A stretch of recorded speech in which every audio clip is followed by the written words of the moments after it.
that was the last thing that was shown here, and I was going, do you think? But it was like, they just put me back in time. They didn't want to do the theatre. They wanted to do the cinema side of things. They wanted to show you the cinema. Yeah. And they being the spirits. The spirits were coming in around me, which was it was quite nice, because it was like everybody was walking about the place, and they were all dressed in their age clothes in that time, and they were walking around. They were trying to get my attention, but I did feel quite an impact if there'd been a fire here as well. So whether at some time something had been destroyed here and then they'd had to rebuild, I don't know. But I had overwhelming suffocation feeling and a lot of heat when I was downstairs. But most of them was underneath the stage. But someone did mention they thought they'd have to look it up. They thought there'd been a fire behind the fire screen. It didn't actually get into the auditorium, so I don't know. This is what people were saying when we was down there. And did you feel any particular presences? Was there any? Just for example's sake, was there any females, males, or that? There was a strong presence of an elderly gentleman, which was on the stairway. When we was down in the corridor, very much like he was suited, well dressed, with a top hat. Very old gentleman, to be quite honest with you. And there was also a little boy about. And we saw a little boy in that corner over there, who followed us everywhere. He'd either fallen or something had hit him, and another gentleman had picked up the same. So it was quite. They were all sort of picking up the same effects, and there was certainly a little boy that was following a lady around and making his presence known. Right. As a spiritualist, what is it? Something that you see, feel? I see and I sense. They sort of take me back in time.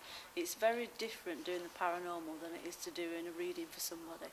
Because when you're doing a reading for them, it's the relatives and people that want to come through and give a message. With something on the paranormal side, the spirits that have been here a long time, it's a little bit of an imprint on history.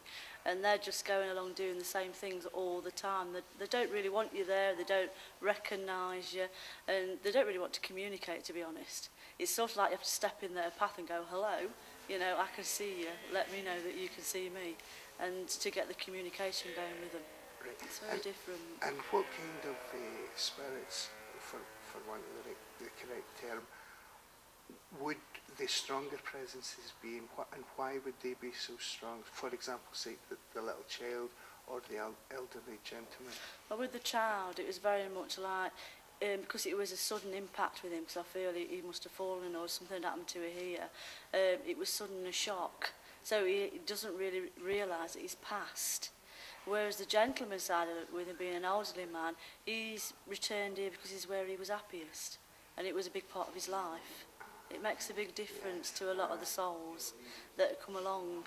Right. So would you definitely say that this place was or has a presence, if not haunted? I don't know if that's the correct term. There's quite a lot of spirit here. I wouldn't say there's anybody too untoward. There was a lot of activity in the pit area, and there was certainly something there that wasn't too nice, but the majority of them are quite happy to be here and happy for other people to be around them.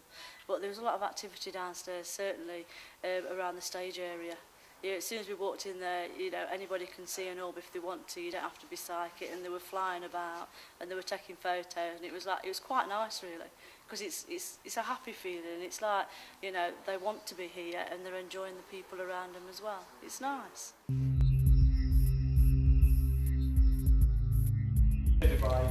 And Stoke-on-Trent Regent Theatre Ghost Hunt, sponsored by Carlsberg. Probably the best ghost hunt in the world. There's definitely a bloke over there, and there's definitely a kid over there. And we definitely heard things in the pit. Definitely. There was banging replies to our... Like taps. What? I don't know how to even hold him. Oh, one's going. Oh, hang on a minute. One's Yeah, really look. going. Look. Ooh. Look. Yay! Come on.